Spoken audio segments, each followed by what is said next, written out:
vote needed to pass Obamacare. It's the Washington Post, not me.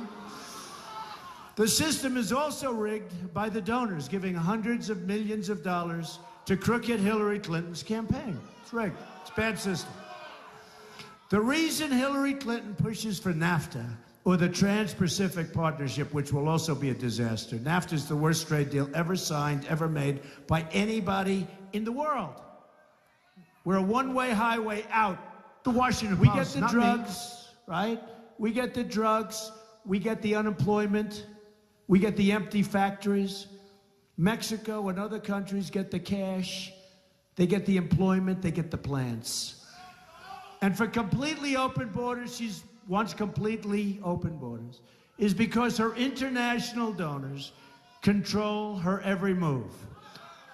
If we let crooked Hillary's cartel, and just remember this, run this government, history will record that 2017 was the year that America truly lost its independence. Truly lost its independence.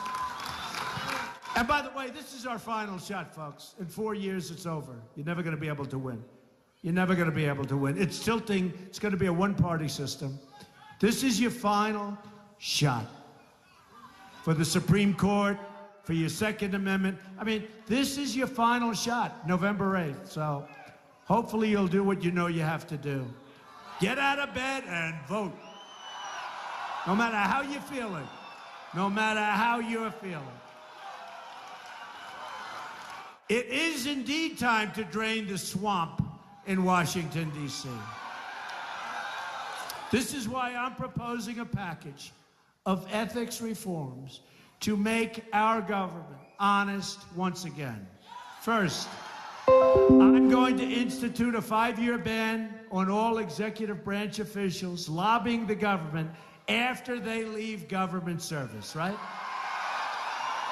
Second, I'm going to ask Congress to institute its own 5-year ban on lobbying by former members of Congress and their staffs. That's a simple one. And they know this should be done, but they're not going to do it, but they'll do it if I get in. I'm going to, number 3, expand the definition of lobbyists so that we close all the loopholes that former government officials used by labeling themselves as consultants and advisors when we all know that really what they are is lobbyists, right? Make a lot of money. There'll be a lot of pushback on that one, but I'm going to get it through. I really believe it. I'm going to issue a lifetime ban against senior executives, branch officials, lobbying on behalf of a foreign government. That's an easy one. Number 5, I'm going to ask Congress to pass a campaign finance reform that prevents registered foreign lobbyists from raising money in American elections. Wouldn't that be nice? But there's another major announcement I'm going to make today as part of our pledge to drain the swamp. If I'm elected president, I will push for a constitutional amendment to impose term limits on all members of Congress.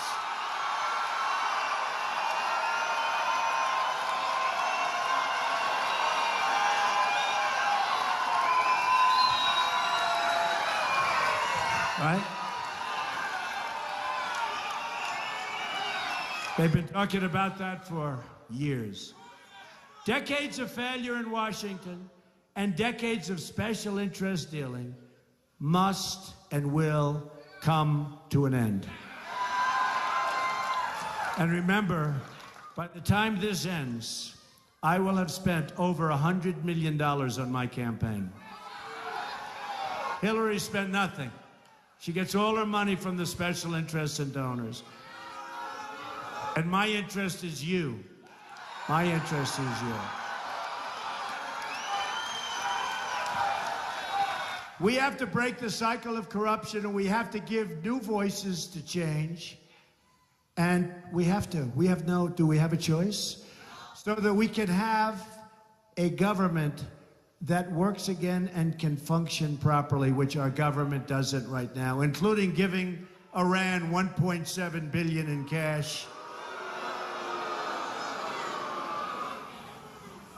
And remember the deportation of 800 people turned out to be 800 people, then went into 1,800 people, and they were going to be deported for good reason. You know, if our country deports somebody, they got to be pretty out there. Well, they pressed the wrong button, and congratulations, we have 1,800 new citizens of the United States.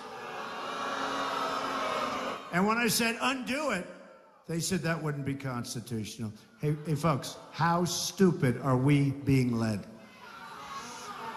The time for congressional term limits has finally arrived. Not only will it end our government corruption, but we will end the economic stagnation that we're in right now. No growth. My plan for the economy can be summed up in 3 very beautiful words: jobs, jobs, jobs. It'll happen.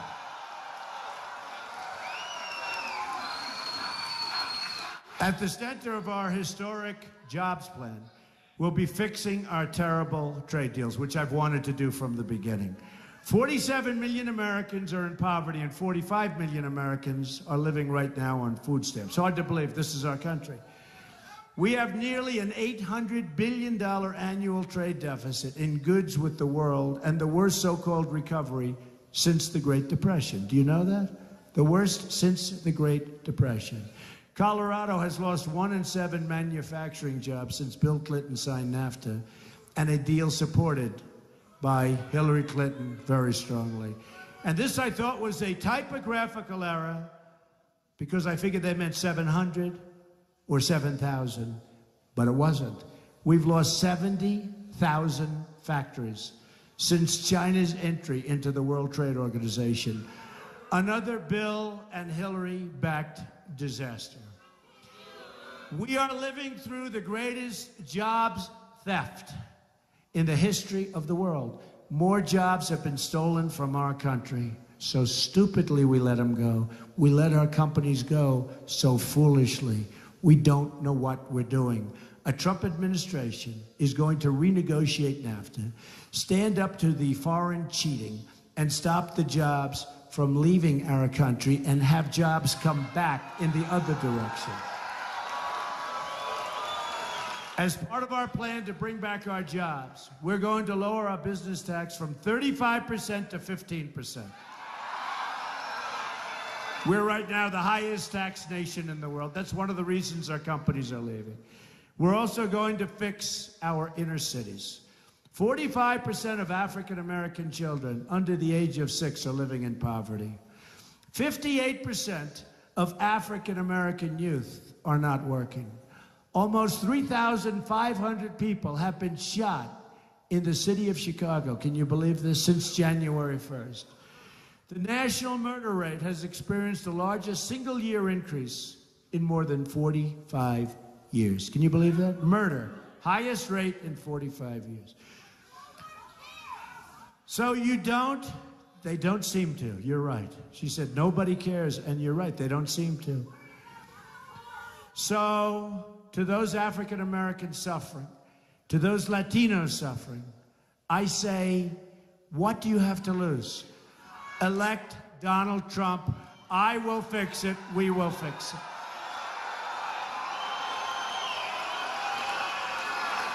We will fix it. We're going to get a very big African American vote. We're going to get a very big Latino vote. Because the Democrats come in, they want your vote, and as soon as you give them the vote, they say, see you in 4 years. They don't do anything. It's gotten worse and worse for both the African Americans, the Latino Hispanics. It's gotten worse, and it will only get worse. They want your vote. Hillary Clinton said she was going to fix upstate New York when she ran for the Senate. It is a total disaster.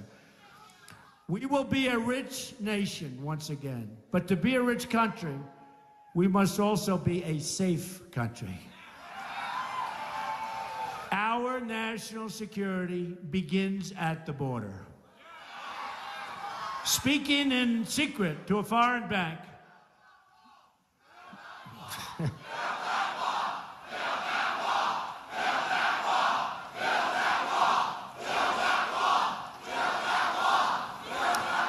I promise we will build the wall. I promise. Hillary Clinton said her dream is for total open trade, there go your jobs, and open borders, there goes your country. Simple as that. There are already a record 65 million people in the United States who speak a language other than English. It's in their interest and everyone's interest to control immigration so past arrivals can integrate into society and really join the middle class and the upper class. But in a secret speech to Goldman Sachs, she said citizens who want to control immigration are un-American. In other words, if you want to have a border, you want to have a wall, which creates a country, even if you want people to come in, but come in through a legal process, she considers that un-American. So Hillary thinks most of the country is either deplorable, irredeemable, un-American, racist, or basement dwellers in the case of the Bernie Sanders people. She said they were basement dwellers. Hillary's plan includes an open border with the Middle East, meaning generations of radicalism and terrorism spreading and growing within our shores. We will be the great Trojan horse, folks, as sure as you're standing there. Just today, an Iraqi refugee approved for entry by Hillary Clinton's State Department pled guilty to joining ISIS. He entered as a refugee in November of 2009 and then was approved for a green card in 2011. It's one of hundreds of examples of the United States voluntarily admitting people from the world's most dangerous places who turn out to be terrorists. So let me state this as clearly as I can. If I'm elected President of the United States, I am going to keep radical Islamic terrorists the hell out of our country. We have enough problems.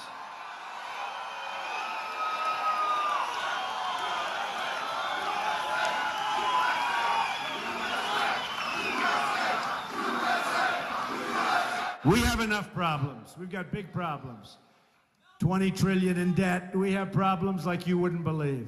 We'll also stop the crisis of illegal immigration. A Trump administration will secure and defend our borders. And we will build that wall, and Mexico will pay for that wall. We just got the first ever endorsement from our ICE and Border Patrol office. First time they've ever done it. ICE was just last week. As Secretary of State, Hillary Clinton allowed thousands of criminal aliens to be released because their home countries would not take them back. They were too evil. They were too evil. Drug lords, heads of gangs. I mean, these people were evil. They wouldn't take them back. So we'd come over, they won't take them back. Oh, bring them back, drop them on the streets. And then you wonder why the murder rate's the highest in 45 years and other things. The ICE officer described Hillary's proposal as, quote, the most radical immigration proposal in U.S. history. Here's a summary of the Hillary plan. She wants to support sanctuary cities. She wants Social Security, Medicare, and lifetime welfare for illegal immigrants by making them all citizens. They get taken care of better than our great vets. That won't happen. Wants Obamacare for illegal immigrants. Obamacare is not going to be here much longer, folks. You see what's going on. Regardless. No deportation of visa overstays. Expanding catch and release on the border. She wants it expanded. In other words, catch them, say, up, you could go. Expanding President Obama's unconstitutional executive amnesty, including instant work permits for millions of illegal workers. Freeing there go your jobs, freeing even more criminal aliens by expanding Obama's non-enforcement directives. And this is, to me, the beauty of them all. Obama has allowed thousands and thousands and thousands of people to come in, Syrians from the Middle East. She wants an increase of 550% in Syrian refugees into our country. Either we win this election or we lose our country. under a Trump administration, it's going to be America first. Here are some of the amazing things we're going to do for our country starting in 2017. We're so close, we have to get it over the line.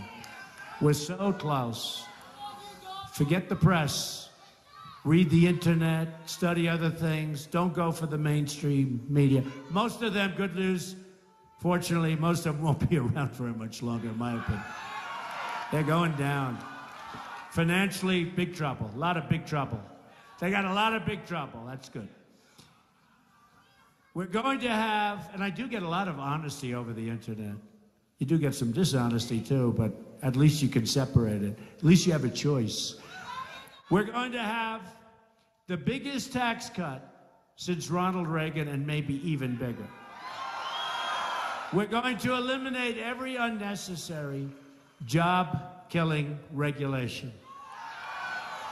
We are going to defend religious liberty, provide school choice to every low-income child in America, and get rid of Common Core so that we can have education locally. We are going to support the men and women of law enforcement. Law and order and justice. Law and order and justice. We are going to save something that is under tremendous stress. We're going to save your Second Amendment. And we are going to appoint justices to the United States Supreme Court who will uphold and defend the Constitution of the United States. You have 21 days to make every dream you've ever dreamed for your family, for your grandchildren, for your children, for yourself, for your country to come true.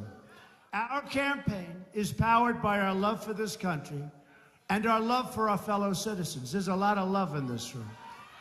A lot of love. And we don't want a divided country. We want to bring other people. We want to love everybody in our country. It's a campaign about rejecting the cynicism and the elitism of our failed political establishment. On November 8th, the arrogance of Washington, D.C. will come face to face with the righteous verdict of the American voter. That's you and me. I am going to fight so hard for every citizen of every background from every single stretch of this nation. I am going to fight for every child living in poverty. I'm going to fight for every mom who's lost her child to illegal immigration and drugs and gang violence and the viciousness that it all builds. I'm going to fight for every community whose jobs and factories have turned into dust, and those jobs and factories are not with us anymore. They're in other countries, making everybody rich but us. I'm going to fight for every person in this country who believes government should serve the people, not the donors and the special interests. And with all the money she made, she doesn't put up any money into her own campaign. That's pretty much. I'm doing it. I'm going to fight to bring us all together. We're not going to be divided anymore as Americans. Imagine what our country could accomplish if we started working together as one people, under one God, saluting one American flag.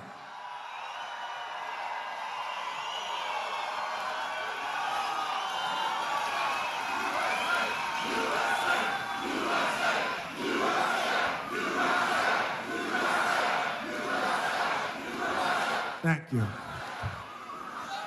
In 10 years, in 20 years, in 30 years, you're going to look back at this rally for the rest of your life. You're going to remember this beautiful day in this great state and in this truly great country. This is a movement like they have never seen before. They've never seen anything like this before. There has never been anything like this before. You're going to look back at this election and say, this is by far the most important vote you've ever cast for anyone at any time. Once again, we're going to have a government of, by, and for the people. You will see and be so proud of your country again, and hopefully you'll be so proud of your president again.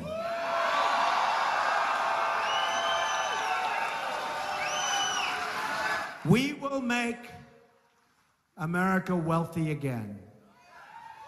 We will make America strong again. We will make America safe again. And we will make America great again. Thank you, everybody. God bless you.